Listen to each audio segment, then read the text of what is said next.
Hey y'all, hey y'all, hey y'all, hey y'all. How you doing out there? I'm Kimberly Rogers. I am a owner and founder of Dynamic Physics Fitness Lifestyle Studios for Women. I have been in the fitness arena now for over 10 years, helping women understand how to lose body fat, figure it out, how to keep it off, and maintain a comfortable weight. So come on in. I got a really interesting question from a 45-year-old woman, and the question reads like this. She says, I am a 45-year-old woman and I am not losing fat. I strength train 3 to 4 times per week and I eat pretty healthy. I've been working out for 6 months, but my body is not changing. Please help. And Coach Kim is here today, and I am going to help you understand what strength training is, understand what lean muscle mass is, and the idea of what body fat is and how to get rid of it. So let's see. This is a common with a lot of clients to feel like they are not making progress. Strength training is not just one thing. There are many ways to strength train. You can strength train using body weight, compound exercises, using multiple muscle groups, such as squats, rear deadlifts, known as RDLs. You can strength train in a gym using machines, the leg press, and chest press. There are many ways to get there, which leads us to our next question. What is lean muscle mass? I think for many years, when we hear the word lean, we get this idea that strength training is going to somehow magically make us lean, create this lean physique. The heavier the weight, we get this feeling in our body. It makes the pain go away of feeling fat. And that we are really, really working towards something. And you are. The idea that lifting weights develops lean muscle mass over time is true. You understand that lifting weights has benefits, but figuring out what takes the fat off is a different concept. And I'm going to help you understand what that concept and idea is today based on some research. If you're an obese person, meaning if your body fat percentage is greater than 30%, how do you measure your progress? Because you go to the gym, and if you're over 30% body fat, you go to the gym for weeks and weeks and weeks, and you look in the mirror or you get on the scale, you may not see progress. So you need three trusted ways. And I say three because there are three trusted ways to measure your progress, your muscle mass progress, being obese. The first way is most common to everybody. We jump on the scale, but here's the thing with scale weight. Your body is 70% water. So you're going to have naturally some fluctuations in there based off the food you eat, the digestion of your food, if your muscles are holding water, if you're on your cycle, if your cycle just went off. There are many things that comes into play with scale weight that will cause the volume on the scale to change. So the scale is a way to measure your progress. However, there are more trusted measures. For instance, pictures. You got to take pictures, guys. You got to get those before and after pictures, and you need pictures in between in natural light, so that you can see those small changes in your body, especially around the hips, the lower abdomen, across the back. That will show you your changes. Clothes is another trusted measure. How are your clothes fitting?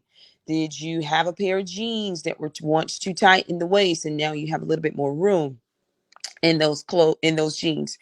And measurements. This is a really trusted way to measure your lean mass. If you are obese and you are developing lean muscle mass, your measurements will decrease.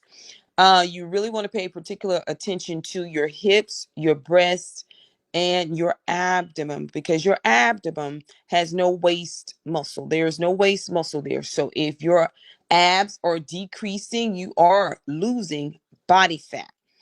Understand that body fat is temporary body fat, because she mentioned that she didn't see any progress. Nothing is changing. And she also mentioned that she eats pretty healthy. Now, she didn't describe what pretty healthy is. She didn't give me any calories per day. She didn't tell me that she understood her nutrition. And like a lot of people, this is really common, eating pretty healthy, eating a salad, eating green beans, eating broccoli and spinach, eating foods with the idea that these foods are either good or bad, and we are making the association to the food that they are healthy without understanding the amount of calories that are in the food. And so body fat is the accumulation of energy from calories. And if we overaccumulate calories, it's going to be stored as fat. I also want you to understand that body fat storage is never off or on. It's always on, and the body is always storing fat. So I want you to keep that in mind. And I think that lifting weights over time, we get the idea of we're going to become lean from lifting weights, because lean muscle mass, we hear that word lean muscle mass. So how do you get rid of body fat? How do you get rid of body fat? So I want you to understand that, yes, over time, lifting weights, strength training, you will become stronger. You will be able to lift more weights in the gym, and you could see some shifts and change in your body.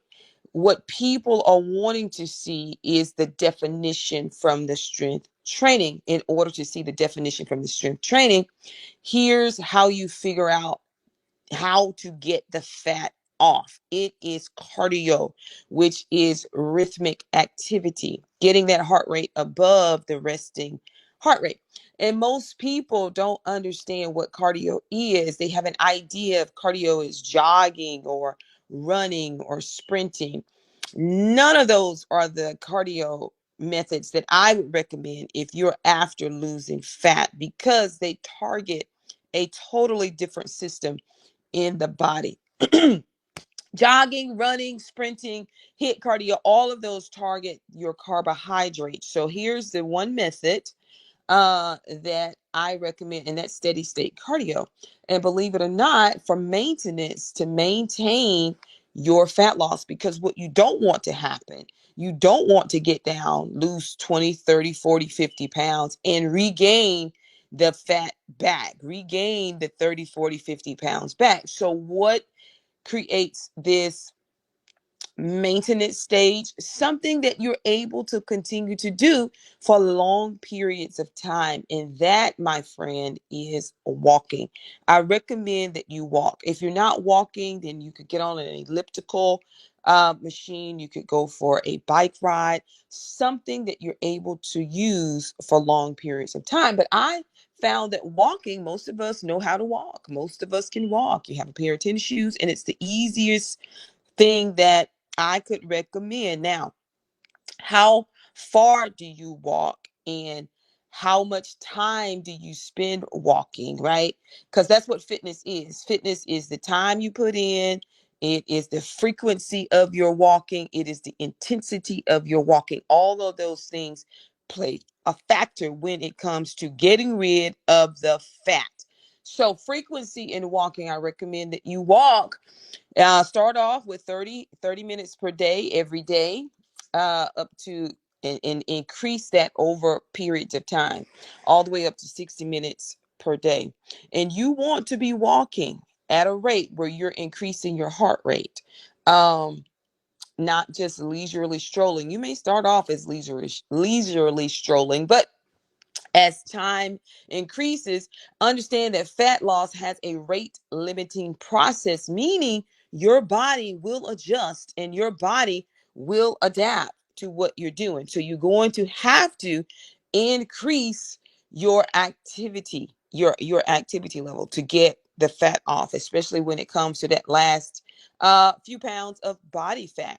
Now listen, strength training, understand the idea. Some people will say, well, won't strength training help you develop lean muscle mass over a period of time. Strength training. Yes, you're absolutely right.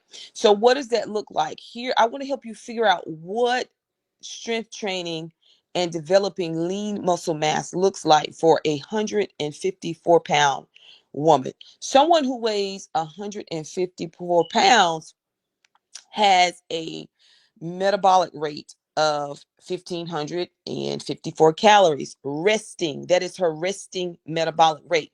What does that mean? That means that at rest, her body is burning without doing anything 1,554 calories. So, strength training 3 to 4 times per week will help her burn at another 100 to 150 calories per day, right? So burning an extra 100 to 154 calories per day is pretty good. It is. But here's what most people don't understand. They get this feeling in their body when they're in the gym and they've lifted a whole lot of weight and they feel like they need a reward. They feel like they have developed some type of lean muscle mass by lifting weights. They go out and they overconsume calories. They overconsume, way overconsume 150 and 100 calories, right? Of that resting metabolic rate. So 1,554 calories and your body is burning an extra 100 to 150 calories. Yeah, we can easily overdo that. We overconsume that plus some. So you have to have the understanding and the idea of what strength training is, what lean muscle mass is, what body fat is, and how to get rid of it. And guys, how do you get rid of it? You get rid of body fat by including cardio into your workout routine. I would recommend an obese person have a cardio routine included in their daily activity schedule, along with 2 to 3 days of strength training, because what you don't want to happen is you don't want to develop skinny fat. You don't want to get down to nothing, all the way down, and then there's nothing there, right? No muscle tone there. All right, guys, keep those questions coming. I have enjoyed answering these questions, helping you understand and figure out what strength training is, what lean muscle mass is, what body fat is, and how to get rid of it.